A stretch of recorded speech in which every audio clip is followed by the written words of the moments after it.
Have you checked the children? You're a little mad sometimes. Hi, I'm Chucky. Wanna play? Sometimes that is better. You're gonna need a bigger boat. Hi everybody, welcome back to the horror show. I'm Marcia Parker. And you got Cecil Laird's not here. Laird. Goofus. I'm Jaime and Fuego. No, man, we are here to do another Patron review, and this one is going to be a poll, as a matter of fact. And this is none other than the Canadian 1981 slasher, Happy Birthday to Me.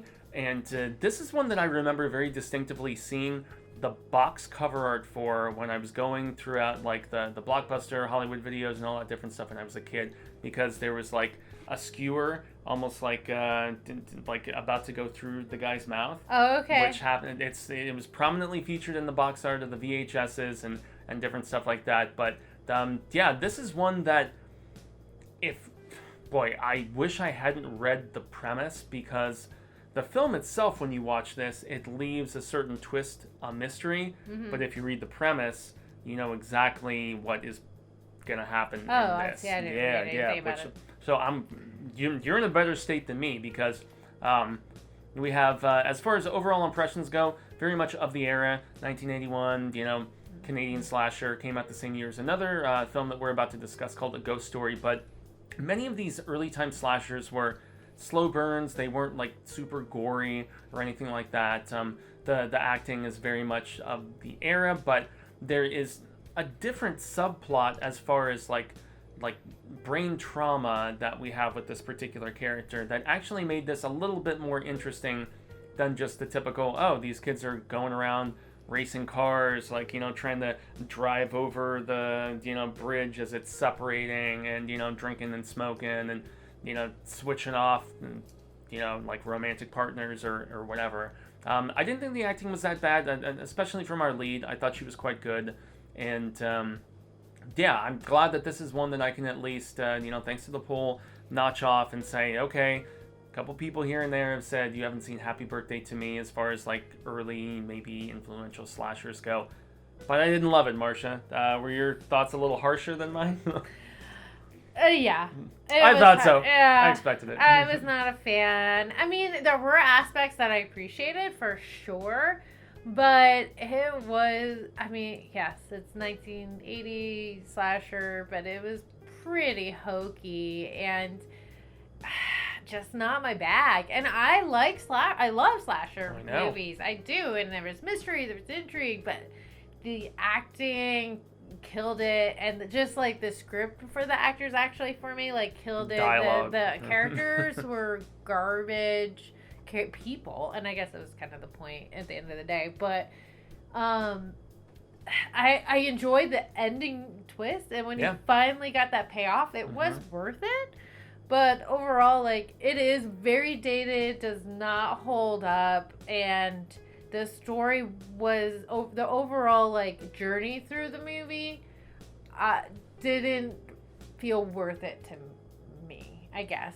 Does that make sense? Like, there was a payoff, but the journey itself, like, I would have been happy if I just watched, like, the end. Because I was like, oh, okay.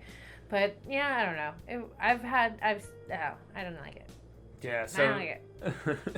Yeah, slightly different perspective for me, because of the fact that this is, it feels very dated in a lot of ways, you know, being 40 years old now at this particular point. So just to segue into the story, we've got a group of friends, and they have this, like, elite little circle where... the top 10. It's the top 10, yeah, exactly. And so this girl who previously went to this school and then returned, and yet nobody remembered that she went there before.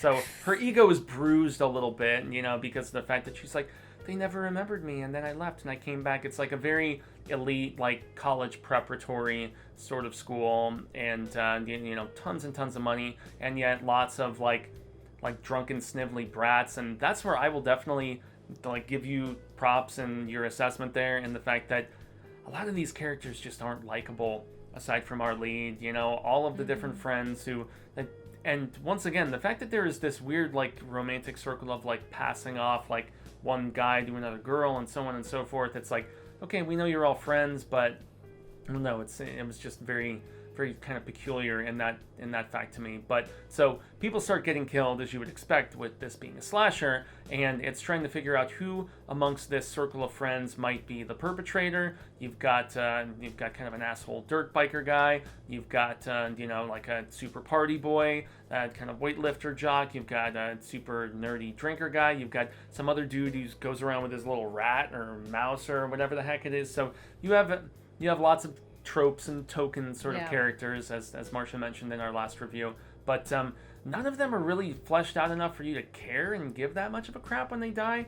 And as we'll get into in the effects, none of the kills are particularly impressive. So I mean, as far as Canadian horror sort of slasher stuff goes, Black Christmas, this is not, or My Bloody Valentine, some of those in the late 70s that really just laid the groundwork for these sort of killer films. Although the plight of our lead and something that happened with her mother and those post kind of traumatic effects, that was the only thing really for me that made this movie intriguing as far as story and made it less cookie cutter than everything else of the era. Yeah, like the underlying, like everything on the top layer was garbage to me. I mean, there was even a point where like the first victim was getting like killed and it was a strangling at the beginning of the movie, right, in the car. It was just like all you ever saw were the gloves, and they would have all these different camera angles, and you just like, you don't see anybody in the back of the car, but it's like they're like strangling somebody like laying in the back seat because you don't see anything but the gloves. And I'm just like, okay, this is what this movie is going to be. This set the scene for me. But the top layer was garbage, but the underneath of the story I thought was very interesting. I think if they redid this movie and maybe updated a few things and changed a couple tweaks here and there, it could be a really interesting movie to watch. We have talked about stuff that is remake worthy here previously, whether it's People Under the Stairs or They Live or whatever else. But yeah, this is one that I think with some of the flashback stuff they do with with that particular girl, there is an interesting story in here that was just crowded with all of the tropes that, Yeah, I think if you got rid of all of the, if you got rid of the, like I said, get rid of the top layer stuff, fix the issues with the character development, and characters in general. Like, you can have tropes and have them, like, puddle deep and still have an effective movie, like, even, like, a movie like this. Like, you don't need a lot of character development for slasher films. You really don't. But just the way the overacting or the overtopness and just like the interactions between them, I'm like, they didn't even come off as being friends. Like, nobody seemed, and maybe that was the point. I don't know. I think they could have restructured it and written it a little bit better, but the underneath story, I think, is good. And then, and that'll go into the acting. I was not a fan of the acting. I thought everything was overacted, and then there were certain one-on-one scenes that I was just like, this is ridiculous. And even, like, the kill scenes, I'm like, this is even more ridiculous. Like, I couldn't accept the information that was being told to me. Yeah, the weightlifting scene especially, where, the guy's like, hey, spot me, so on and so forth, and that was lame. And then also the main woman, especially when you find out who the killer was, like, yeah. I don't think that not as believable, perhaps. I don't think they would have been doing that. Yeah, and also the headmaster or whatever she was, the woman who was out walking her dog, who you meet at the very beginning of the movie, and there was almost like this unfeeling disregard from a lot of the, like, faculty and people in charge about the disappearance of a lot of these kids as the film starts to go on. Disconnected is what I'm gonna say. Everything felt very disconnected. And there's also a very weird relationship with the PTSD girl and the older doctor, whatever the heck, not father, like, I don't know. Psychologist, I mad guess, scientist. yeah. Like, I got weird vibes from that guy the entire time, even if they may have been unfounded. That whole storyline made me think it was going to be like he was brainwashing her, and he was and I guess that was part of the idea, but like, that's what I'm saying. There was a totally different movie under the surface, like you were saying. There really was something vastly different than the kiddie pool crap we got for the most of it. Yeah, so. and I think okay, I'm not going to say it again because I said it 4 times already. Yes. But go ahead. So I mean, we kind of hit some of the acting. I really, only have to champion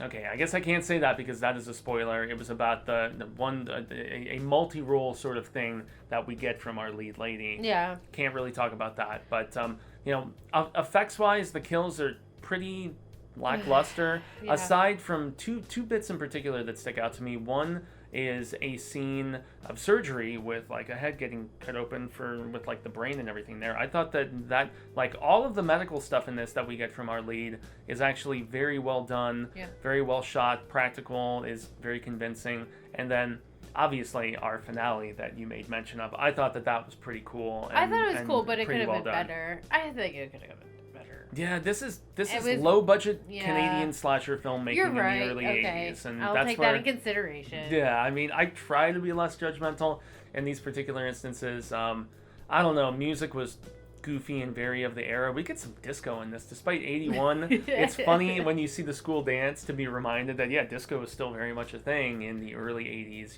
because it was the late 70s sort of surge. But I don't know. I think we're at least in consensus that this is not one of those relics from the past that we think needs to be widely seen. A remake, possibly. I think if they remade it, I'm gonna say it again. If they redid it and got rid of the top level of the story and really dug into the underbelly of the movie, I think it would be very, very much successful. Great. To this day, because I do think it's a very interesting concept, and the twist was well enough done, and just the end scene was very cool. I think you could make it so interesting, but you would have to do it right to bring it back. So if someone was able to take it and bring it back to life, or bring it to life, then I would watch it. But I mean, I can see of the time, and you're watching some of the stuff we watch now it's not an A-list movie, but it's still passable and so good. Still might not hold up in 20, 30 years, 40 years down the road, but it's still enjoyable for us now. I feel like that's kind of where this one would fall. True. Like it probably would, of its time, very good and became a cult classic, but didn't quite translate to us now. Yeah, and I would also say that we have watched far worse films from this same time period. So if we're actually giving it some praise as opposed to just like totally crapping on it or something like that, that does show that there is merit. It's not streaming anywhere, unfortunately. You would have to spend the like $3.99 on Amazon or Apple or wherever else to actually watch it. But I mean, it's I actually didn't pay anything on Amazon. Really? Because I did. $3.99. They got me. I think I had like some credits or something, or whatever. I got it on the right day, and it's like, it's normally $3.99, and it gave it to me for free. And I was able to do a watch party, but nobody was interested. And I can see why. But I don't know. I think that covers it. Yeah, really. yeah, it does. It does. And so happy birthday to me. Thank you so very much to all the poll peeps who made sure that we finally got around to watching this, because Cecil always mentions that there's so much from, like pre-83, 85-ish is where Cecil doesn't like delving into a lot of older horror a lot of the time. So that's why you have us here to help out with that if you're willing to, make the suggestion and stuff. But yeah, guys, if you want to actually make further suggestions, make sure to jump in the links below. We have all of the information about our Patreon, where you can tell us what to do, reviews, commentaries if you want to double down and be super cool. We also have a boogie box if you want to just get a nice monthly shipment of all kinds of cool swag and stuff that we get as we do this show. So I've been Jaime Fuego. I'm Ruxpin. And until next time, Frake fans, remember to stay scared. All right.